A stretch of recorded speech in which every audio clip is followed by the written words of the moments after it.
కాబట్టి ఈ పాపాలని వదిలిపెట్టి దమ్ముగా రాజకీయంగా జగన్మోహన్ రెడ్డి గారిని మీ చేతనైతే చావుంటే ఎదుర్కోమని చెప్పని సవాల్ చేస్తున్నా చంద్రబాబు నాయుడికి, పవన్ కళ్యాణ్కి. ఒకళ్ళ తర్వాత ఒకళ్ళు, ఎవరో మీ ఇష్టం, ఎవరిదైనా.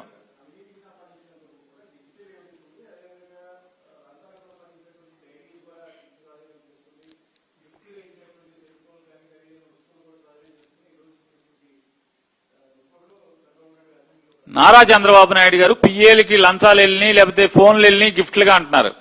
నేనేమంటున్నానంటే, నారా చంద్రబాబు నాయుడు గారు నువ్వు అంత పత్తిత్తువైతే పిఏల గురించి ఎన్ని మాట్లాడితే, నీ పిఏ శ్రీనివాస్ 2,000 కోట్ల రూపాయలు లంచాలు తీసుకున్నాడు. అమరావతిలో నిర్మాణాలు చేస్తున్నటువంటి కంపెనీల దగ్గర నుంచి 2,000 కోట్ల రూపాయలు లంచాలు ముట్టిని నీ పిఏకి అంటే, నీ పిఏని ఎందుకు అమెరికా పంపించేశావు? మళ్ళీ నువ్వు ముఖ్యమంత్రి అయిన తర్వాత మాత్రమే నీ పిఏ శ్రీనివాస్ ఇండియాకి ఎందుకు తిరిగి వచ్చాడు? నీ పిఏకి వచ్చినాయి అంటే నీకు వచ్చినట్టు కాదా? ఇన్కమ్ ట్యాక్స్ నీకు నోటీస్ ఇస్తే ఎందుకు మేనేజ్ చేసుకుంటున్నావు? అదొకటే కాదు, నిర్వాణ హోల్డింగ్స్ లో సెబీ పెట్టిన కేసు ఏంటి? నిర్వాణ హోల్డింగ్స్ ఎవరిది నిర్వాణ హోల్డింగ్స్? మీకు సంబంధం లేదా? అరే పాపాలు చేసేది నువ్వు, పాప నీ చుట్టూ ఉన్నటువంటి వాళ్ళందరూ పాపాత్ములు. ఆడోడు సుబ్బారెడ్డి పిఏ అంటాడు 3 కోట్లు అంటాడు, నీ పిఏ 2,000 కోట్లు వచ్చినాయి అని చెప్పని బీజేపీ గవర్నమెంట్ చెప్తుంటే, లంచాలు వచ్చినాయి అని చెప్పని అమరావతిలో కాంట్రాక్టులు చేస్తున్నటువంటి కంపెనీలు, కాంట్రాక్టులు పొందిన కంపెనీల నుంచి డబ్బు వచ్చింది అని చెప్పని, హవాలా మార్గంలో డబ్బు వచ్చిందని చెప్పని మీకు ఇన్కమ్ ట్యాక్స్ నోటీస్ వచ్చింది కదా. ఈ పత్తిత్తు గారు లాభం అని చెప్తున్నాను.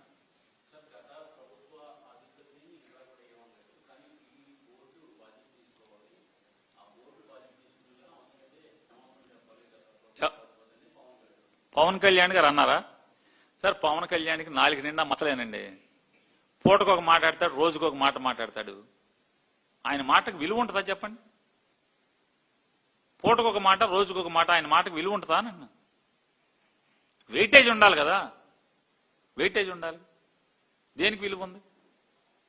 ఏరి 30,000 మంది ఆడవాళ్ళు, ఏరి సుగాలి ప్రీతిని చంపేసిన వాళ్ళు,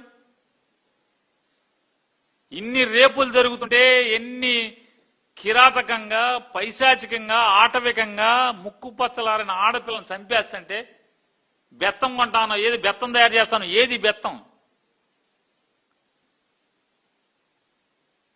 సినిమా టికెట్లు పెంచడానికి నువ్వెవడే జగన్ అన్నాడు. తర్వాత ఏం చెప్తున్నాడు? ఎప్పుడైతే తనకి మర్యాద ఇవ్వలేదో, లేకపోతే తన సినిమాకి థియేటర్లు ఇవ్వలేదో, పాప్కార్న్ రేట్ ఏంటి, సినిమాకి వెళ్తే 2,000 రూపాయల, మొత్తం రైడ్లు చేయండి, గవర్నమెంట్కి హక్కు ఉన్నదా, తక్కువ రేటుకి సినిమా ఇవ్వద్దా? 4 మచ్చల మనిషి అండి అతను.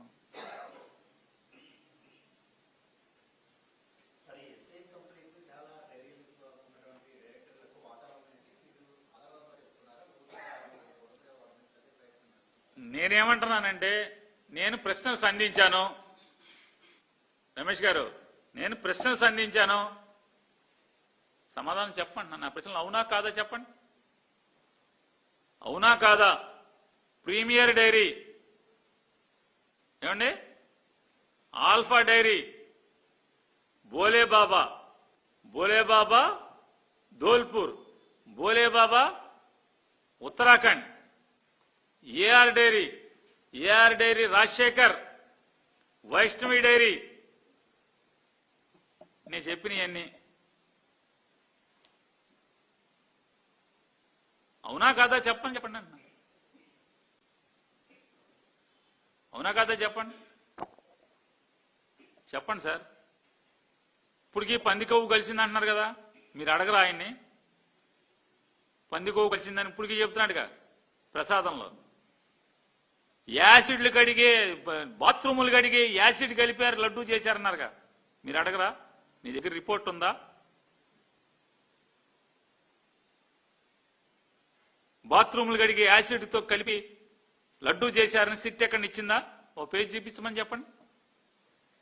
కానీ నాది అటువంటి ఆరోపణ కాదు, నేను లేవనెత్తిన సందేహాలు అవి కాదు. నేను ప్రతిదీ బోలేబాబా ప్రీమియర్, ఆల్ఫా, మాల్గంగా, వైష్ణవి, వీటన్నింటికీ చెప్తాను. వీటన్నిటికీ చంద్రబాబు గారికి లింకులు ఉన్నాయని చెప్తున్నాను. వాళ్ళ కుటుంబానికి లింకులు లేవు అంటే లేవు. ఏం చేయాలి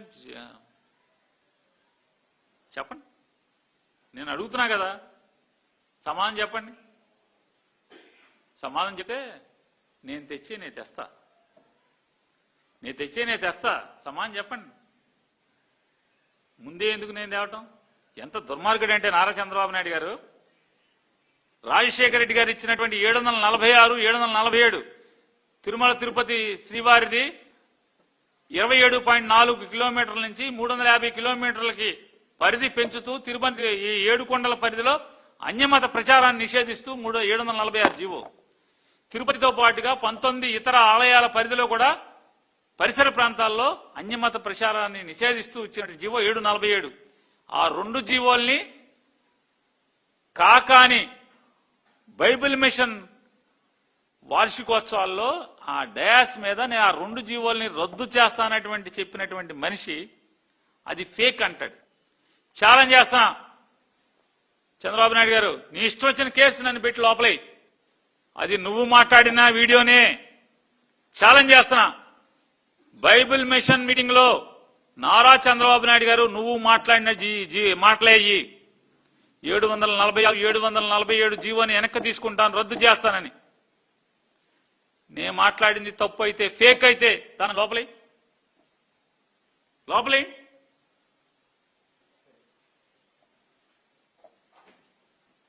47 జీవోలు 2 వచ్చాయి.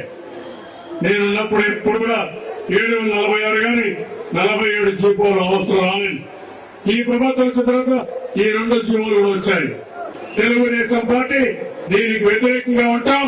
రేపు అధికారం కోసం ఈ 2 జీవోలు కూడా తీసేస్తామని చెప్పి కూడా నేను మీ అందరికీ హామీ ఇస్తున్నాను. ఇప్పుడు ఆ పార్టీ మాట్లాడుతున్నారు, వాళ్ళు రివైవ్ చేసి దివ్యక్షేత్రం చేస్తే నేను అపోజ్ చేశానంట.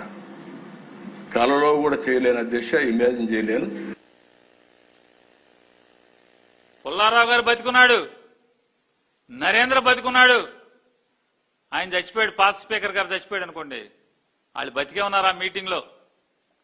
ఆ మీటింగ్ లో ఉన్నవాళ్ళు ఇవాళ బతికే ఉన్నారు. బైబిల్ మిషన్ కిరణ్ గారు బతికే ఉన్నాడు, జీవించే ఉన్నారు అందరూ.